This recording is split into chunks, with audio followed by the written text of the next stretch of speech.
Good afternoon, class. Today we are going to start your new chapter number 6, lines and angles. Lines and angles के अंदर हमारे पास जो कुछ basic जो definitions हैं जो आपने पहले 8th क्लास में पढ़ी होंगी उनके बारे में थोड़ा जान लेते हैं कि व्हाट इज़ रे and what is line segment. चलो एग्जांपल, जैसे मान लीजिए कोई दो पॉइंट हैं ए और बी, और ये अगर मैं इनके बीच में कोई एक लाइन सेगमेंट ड्रॉ कर दूं जिसके दो एंड पॉइंट हैं ए एंड बी। यहाँ ये जो लाइन है ये ए से स्टार्ट हुई और बी पे आकर ख़त्म होगी, तो हम इससे क्या बोलेंगे? Line segment.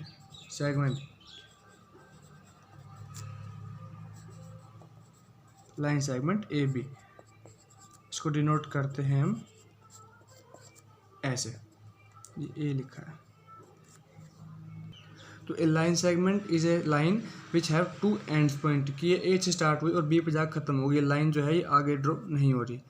और हम सेकंड जो हमने इस एक चीज़ के अंदर पढ़ा, रे, जिसका एक स्टार्टिंग पॉइंट होगा कि जैसे मान लीजिए ए से स्टार्ट हुई और ये लाइन ऐसे चल रही है, हमने एक आगे एरो लगा दिया, जिसे हमने बोल दिया, हम नाम दे रहे बी, कि ये जो है रे है ए बी, इसका एक स्टार्टिंग पॉइंट, एक एंड पॉइंट तो पता है हमें ए, एंड सेकंड का हमें पॉइंट हमारे पास डिफाइन नहीं है, ये आगे चली जा रही है, तो इसे हम बोलेंगे रे। इसको हम डिनोट करेंगे ऐसा, ए बी। तो लाइन सेगमेंट क्या होती है? इसके पास टू एंड पॉइंट होते हैं, और रे क्या होती है? जिसके पास ओनली सिंगल एंड पॉइंट होता है। सेकंड जो हम यहाँ चीज़ पढ़ेंगे, what is collinear point and non collinear points. ये तो आपने पढ़ा लाइन सेगमेंट के बारे में और रे के बारे में। थर्ड हम पढ़ेंगे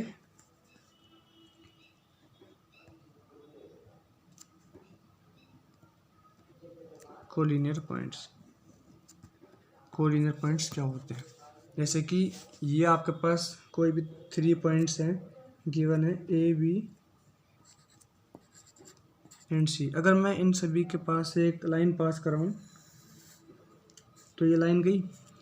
ये जो ए पॉइंट और बी पॉइंट और सी पॉइंट थे, तीनों एक ही लाइन सेगमेंट या फिर एक ही रे पे आ गए, एक ही लाइन के ऊपर आ गए, तो इन्हें हम बोलेंगे कोलिनियर पॉइंट्स। अब जैसे मान लीजिए आपस ये दो 3 पॉइंट ए बी और सी जो हैं ये ऐसे होते हैं, ए बी सी।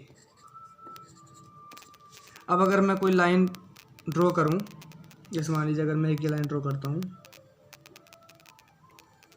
ऐसे, तो ए और बी पॉइंट तो क्या है, एक लाइन के ऊपर आ गए, तो A and B points are collinear.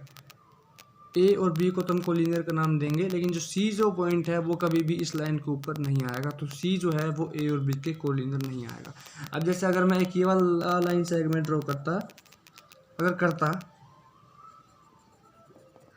तो B and C are collinear, ये दोनों पॉइंट्स एक ही लाइन के ऊपर आ गए, लेकिन जो पॉइंट ए है वो कभी भी इस लाइन के ऊपर नहीं आएगा। तो अगर हम इन तीनों पॉइंट की बात करें तो तीनों पॉइंट कभी भी हमारे पास एक लाइन के ऊपर नहीं आएंगे।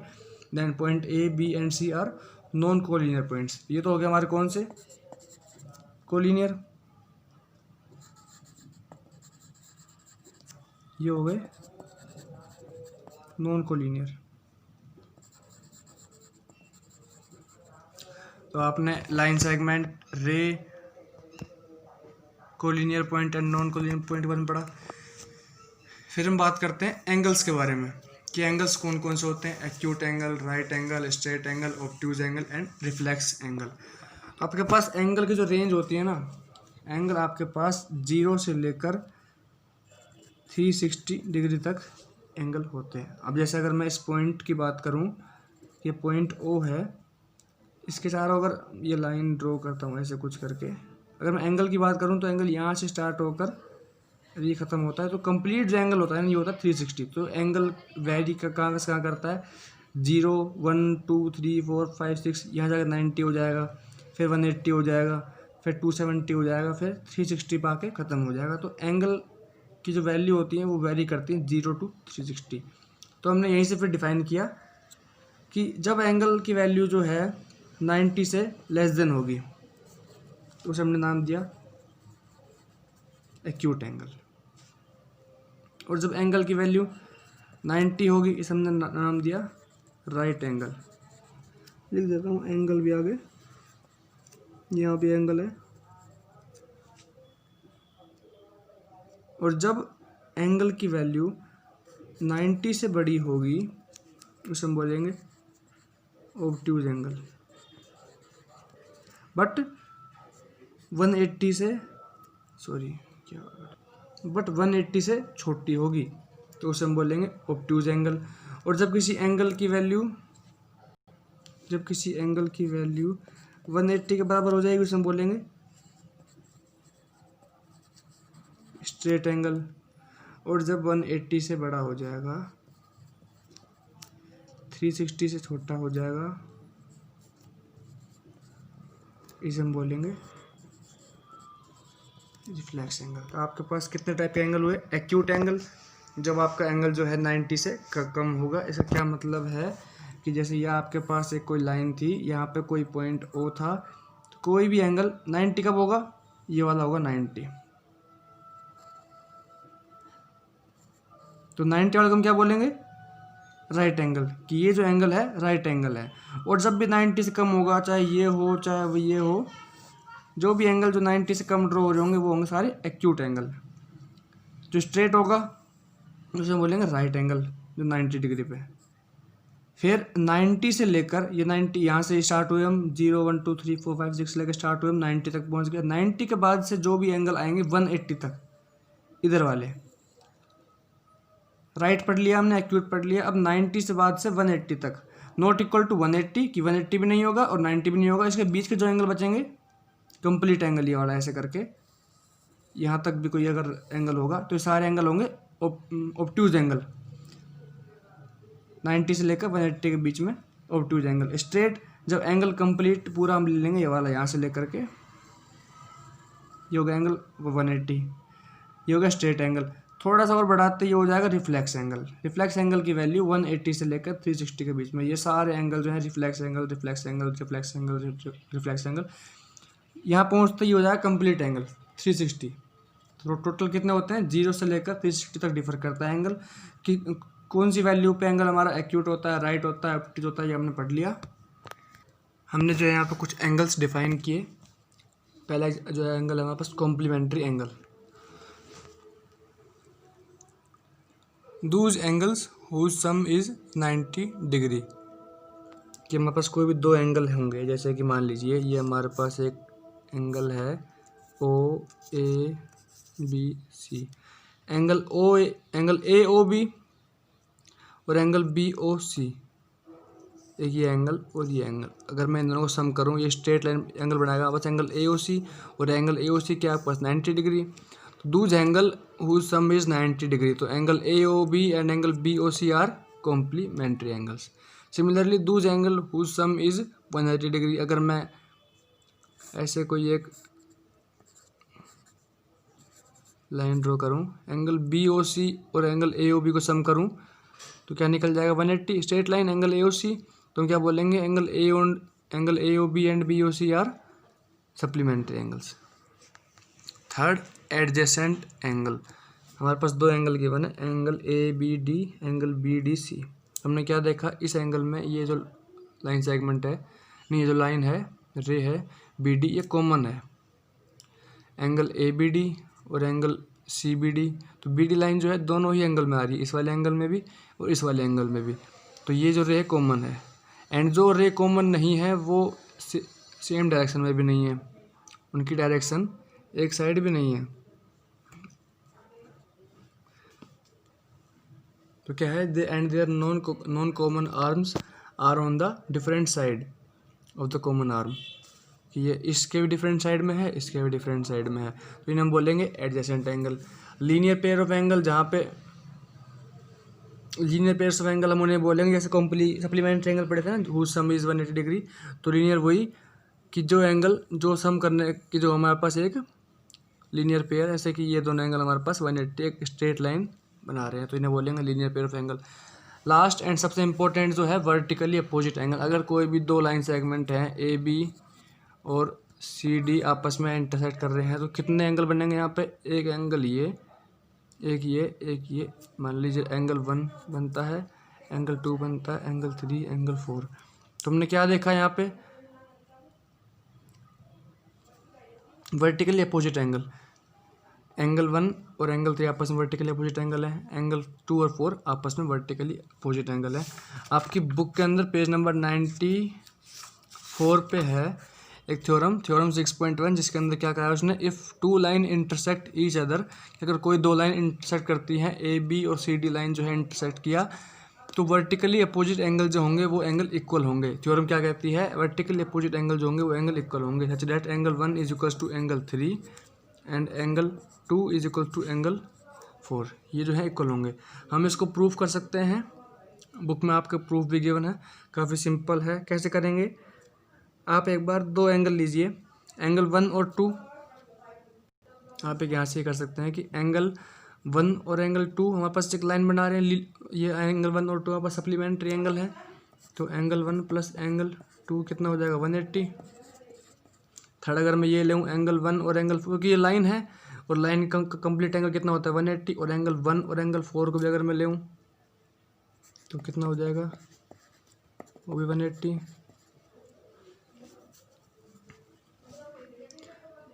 थर्ड वन जो है, अब हमें क्या प्रूफ करना था कि angle 1 is equal to angle 2, नहीं एंगल 3 एंड 2 और 4, क्योंकि वर्टिकल अपोजिट एंगल जो है एक हमें इक्वल दिखाने हैं। तो ये दोनों आपस में, जब ये 180 तो इन दोनों का सम भी आपस में इक्वल होगा, तो हम angle 1 plus angle 2 is equals to angle 1 plus angle 4 कर सकता हूँ। एंगल 1 से angle 1 cancel, angle 2 is equals to angle 4। जैसे हमने ये दिखाया कि एंगल 2 और एंगल 4 आपस में इक्वल हैं, क्या मतलब वर्टिकल अपोजिट एंगल इक्वल हुए।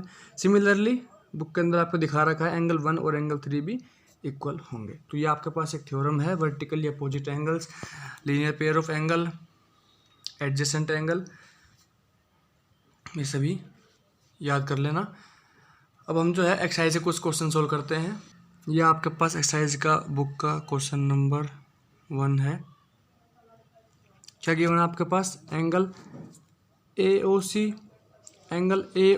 और angle BOE is equals to, आपको क्या गिवन है 70। अगर मैंने एंगल AOC एंगल BOE जो लिखना काफ़ी डिफिकल्ट, तो लिख देता हूँ। क्या लिखता हूँ, लिखा है एंगल AOC और BOE 70 है, एंगल BOD कौन सा वाला BOD यहाँ लिख देता हूँ, BOD मतलब ये वाला एंगल कितना है 40 गिवन है। आपसे क्या पूछा है, एंगल BOE पहला जो क्वेश्चन है वो आपसे ये पूछा है।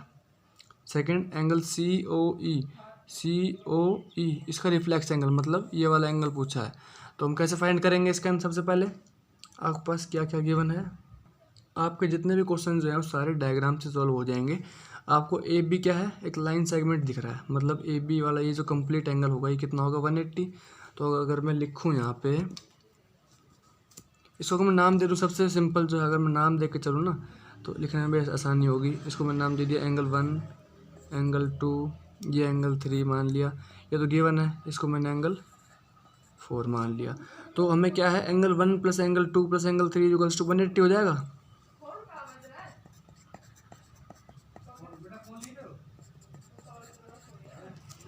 हो जाएगा, ये मैंने नाम दे दिया। एंगल 1 क्या है आपका यहाँ पर,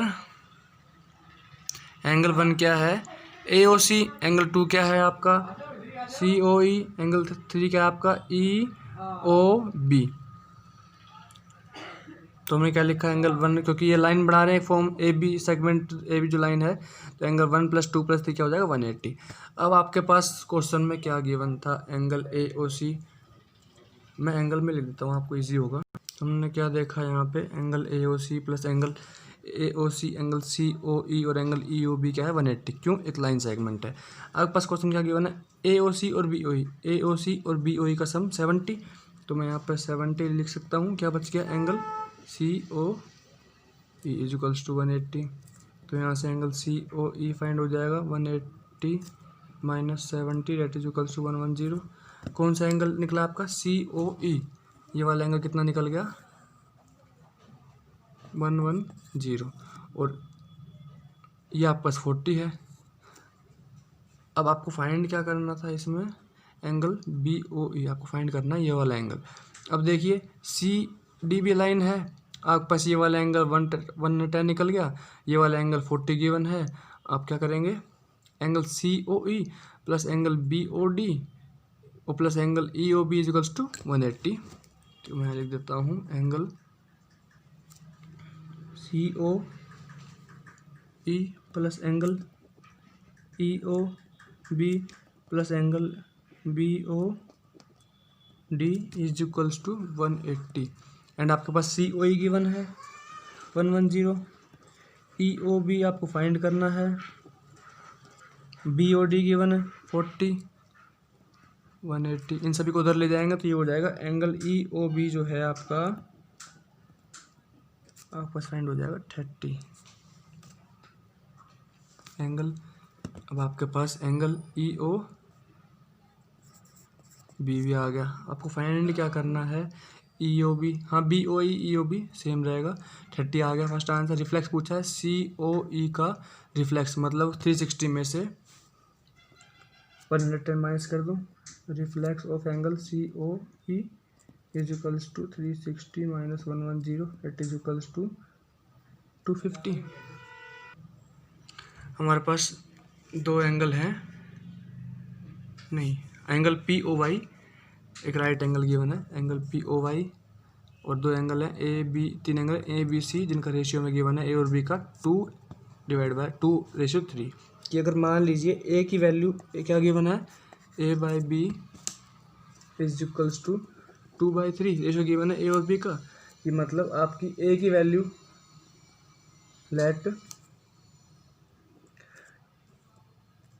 इनका रेशियो कैसे हो जाएगा कि अगर ए आपका 2x है, एंगल ए आपका 2x है, तो एंगल बी क्या हो जाएगा 3x, रेशियो है। अगर ए की वैल्यू आपकी 2x है तो बी की वैल्यू क्या हो जाएगी 3x। आपको फाइंड करना है कितना सी। आपके पास ये वाला एंगल 90 गिवन है, आपने मान लिया ए 2x बी 3x, ये आपने मान लिया है ए 2x ये 3x। अब क्या करेंगे 3x plus 2x plus 90, 2x plus 3x plus 90 degree is equals to 180 degree. क्यों? क्योंकि एक्स वाई जो है एक लाइन सेगमेंट है, तो आपने क्या किया 5x इज इक्वल्स टू 90 और x is equals to 18 degree. x की वैल्यू आपकी क्या निकल गई 18 डिग्री। तो a क्या हो जाएगा, angle a is equals to 2 divide by 2 multiply by 18 और angle b is equals to 3 multiply by 18 that is equals to 36 degree and ये हो जाएगा 54 डिग्री। तो आपके पास एंगल a की वैल्यू आ गई, एंगल b की वैल्यू आ गई, आपको क्या फाइंड करना है एंगल c की वैल्यू। तो आप यहाँ क्या देख रहे हैं एम एन जो है लाइन सेगमेंट है, M N is a line and angle M O X plus angle X O N is equals to 180। Angle M O X क्या हो जाएगा 3x at is equals to 54 plus में angle X O N क्या है सी, ये हो जाएगा 180 degree का इक्वल। सी फाइंड कर लेंगे 180 minus 54 that is equals to 126। ये आपको फाइंड करना था कि आपका एंगल क्या होगा। फोर्थ और इस एक्सरसाइज का क्वेश्चन नंबर 4 हमारे पास एक इसे और सॉल्व करेंगे, बाकी आपके लिए होमवर्क रहेंगे घर में। हमें क्या दिया रहा है इस क्वेश्चन में कि हमें क्या प्रूव करना है A O B is line, मतलब कि ये जो कंप्लीट एंगल है ये कितना हो जाएगा 180। लाइन का मतलब ये होता है कि जो उसके ऊपर एंगल एक फॉर्म बने वो स्ट्रेट एंगल बने, दैट इज इक्वल्स टू 180।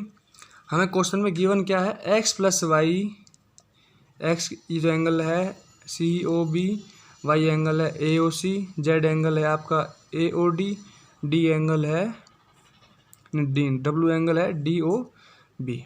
आपको क्या दिखाना है A O B is line, मतलब कि एक्स एंगल और वाई एंगल को आपको 180 के इक्वल दिखाना है। What we have to prove, angle X plus angle Y is equals to 180। ये दिखाते हैं आपकी जो A O B line proof हो जाएगी। आपको गिवन क्या है X plus Y is equals to Y plus Z, इन दोनों एंगल का सम, इन दोनों एंगल सम के इक्वल होगा। तो आपको क्या दिख रहा है ये एक पॉइंट के ऊपर कंप्लीट एंगल 4 बन रहे हैं X Y Z W, W X Y Z. तो अगर मैं इनको सभी को सम कर दूं कितना आएगा 360। Angle X plus Y plus W को कर दूं, सॉरी क्या कर दिया 360, ये कंप्लीट एंगल एक। अब हमें क्या गिवन है एक्स प्लस वाई, अगर मैं इनको ऐसे लिख दूँ कि x प्लस वाई प्लस डब्लू plus z is equal to 360, डब्लू प्लस जेड को अगर मैं x प्लस वाई लिख दूँ तो क्या हो जाएगा, x plus Y plus x plus y, क्यों आपस में इक्वल है, x plus Y is equal डब्लू प्लस जेड 360, ये हो जाएगा 2x plus 2y is equals to 360, 2 common लिया, x plus Y is equals to 360 degree. तो x प्लस वाई जो है आपके जो एंगल आ गए वो आ गए 180 डिग्री के। और यही हमें यहाँ पे प्रूव करना था, एंगल x और एंगल y अगर 180 हो जाएगा तो हमारे पास लाइन सेगमेंट प्रूफ हो जाएगा। तो हमें वही दिखाना था, प्रूफ करना था angle AOB is a line. Next बाकी 3 क्वेश्चन और रह गए इस एक्सरसाइज के, ये आपके लिए होमवर्क है। और जहाँ इस क्वेश्चन में, जहाँ बाकी 3 क्वेश्चन में प्रॉब्लम आए या जो 3 करवा दिए इनमें कोई प्रॉब्लम आए तो आप पूछ लेना। Thank you.